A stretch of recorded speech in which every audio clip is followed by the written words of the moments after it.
Just got out of the shower, time to film a video. Jolly good day to y'all. Today we're going to take a more serious note. We're going to be talking about the dark side of family vlogging. I would like to thank Philip DeFranco, Luke Alexander, Tiffany Ferg, Drew Gooden, and Smokey Glow. They allowed me to do a bunch of research and gave me interesting perspectives into this issue. Now before we begin, green screen. Green screen? Green screen. I can be anywhere. I could be in a castle, I could be in a forest, I could be in your mom. I'm such a disappointment. So today I'm going to be talking about family vlogs and family channels and a little bit about kids content in general. Where they started, the issues I have with them, and what happens when a family channel goes too far. So how do they generally start? Well, they generally start from like these mommy blogs. People sharing pictures of like the cute crafts they did, cute baby names, advice to other parents, what type of diapers to use, blah, blah, blah, blah. And that's perfectly fine. Networking with other parents, building a community around parenting, that's fine, even healthy. However, there are some dodgy bits though, which I would like to talk about in this video. Now, I will admit there's a spectrum here between what's fine content to make and what's not acceptable to make. There's a lot of gray area in the middle where it's hard to see exactly what's okay, what's not, and different levels of what is okay, especially when it comes to children. So it's just some stuff for you guys to consider. So the first thing I'd like to talk about is privacy. The question is, do you really want videos and pictures of your kids online for everyone to see?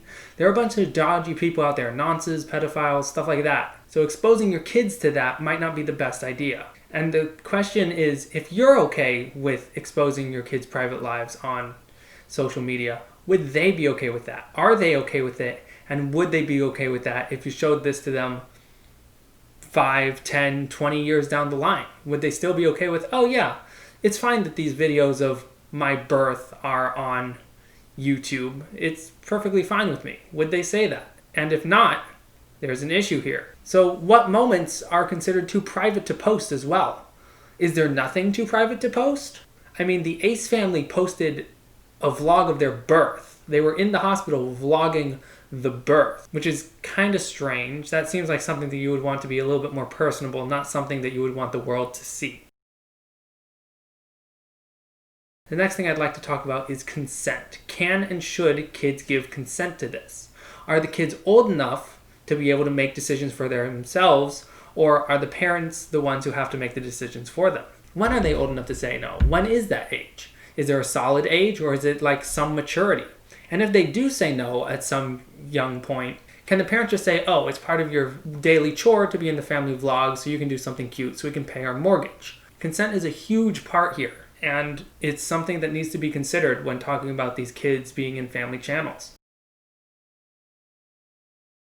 Another big issue I have with family channels is the fact that the line between reality and content gets blurred, and kids who watch can't tell the difference. They set up things in this scenario to get you to watch them that are completely fake in real life, because their lives probably aren't as interesting as you would think. Like, for example, there's one video of a bunch of kids buying V-Bucks, stealing their dad's credit card, buying V-Bucks, and the dad's not mad about it. The mom freaks out for a little bit, but doesn't seem too mad, but it's completely fake. You can see the dad filming in one of the videos, in the reflection of the monitor. But the kids don't realize that. The kids will be like, oh, mom and dad won't be too mad if I go and steal their credit card to buy V-Bucks. They can't tell the difference between reality and content. There was another two family channels that did something kind of weird.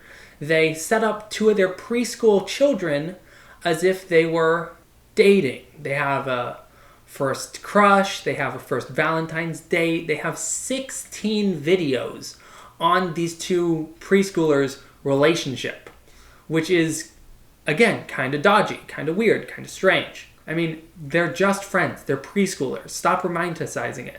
And beyond that, a lot of vloggers will do very inappropriate things for views. For example, the Ace family, the dad encouraged, it was either his sister or his cousin or his sister-in-law or something like that, the little girl, to go into a Spencer's and buy a phallic-shaped lollipop. And he thought this was hilarious. Oh, Catherine, show her. She says a lollipop. But that's not okay. And He did it for content. You have to consider what is too far. Now I want to go on and talk about laws. There are a bunch of laws in place to protect child actors. For example, in New Jersey, child actors can't be on set more than 8 hours a day, and they can't be filming more than 5 of those hours. They make sure that kids have enough time to do the other things that are important for children to be able to do. Play, sleep, get educated, stuff like that. Coogan's law declares that the child actor's earnings belong to the child, not the parents. The parents can use them, but only to help with the child. They have to start a trust fund, put earnings into the trust fund, blah, blah, blah, blah. It's a little bit complicated, but essentially what it means is that the child's earnings belong to the child. However, on YouTube, it is extremely hard to enforce these laws. And is the laws even in place? Bruh. Parent YouTubers argue that they are the ones who work. They're just filming their kids having fun. They're the ones who are doing the editing, posting it onto YouTube, stuff like that. That's a little bit debatable. I mean, once you put kids in front of a camera, and especially when the line between reality and content gets blurred and you're trying to encourage your kids to do something funny, it's really beginning to go into the line of work. And especially with the Coogan law, it's important to consider because Ryan's Toy Review, a channel starring a child reviewing toys, was the largest earning YouTube channel of 2018, which that's something that has to be considered. Does the money belong to him? Does the money belong to his parents? You can't legally actually start a YouTube channel or an Instagram account until you're 13 years old, but parents start them and sort of star their kids in them. The Ace family, sorry to go in on them again, but they started one for their daughter Elle. She's like, what, 6, 7? I don't know, I don't care. It's the one and only Digo Double G. But that's kind of strange.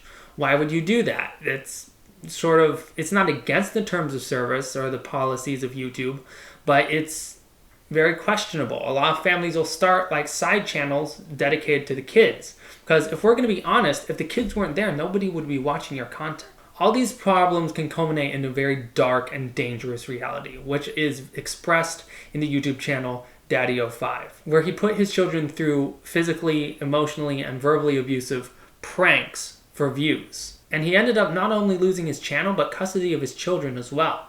It's very sad that the children had to go through this, that the parents lost the kids. All this really unfortunate circumstances, all for YouTube. I'll finish up the video with a quote I heard from an article on Daddy05, where the judge of the proceedings stated, "We're in a new age of social media. They need to learn the things that are inappropriate and appropriate, especially when it comes to children."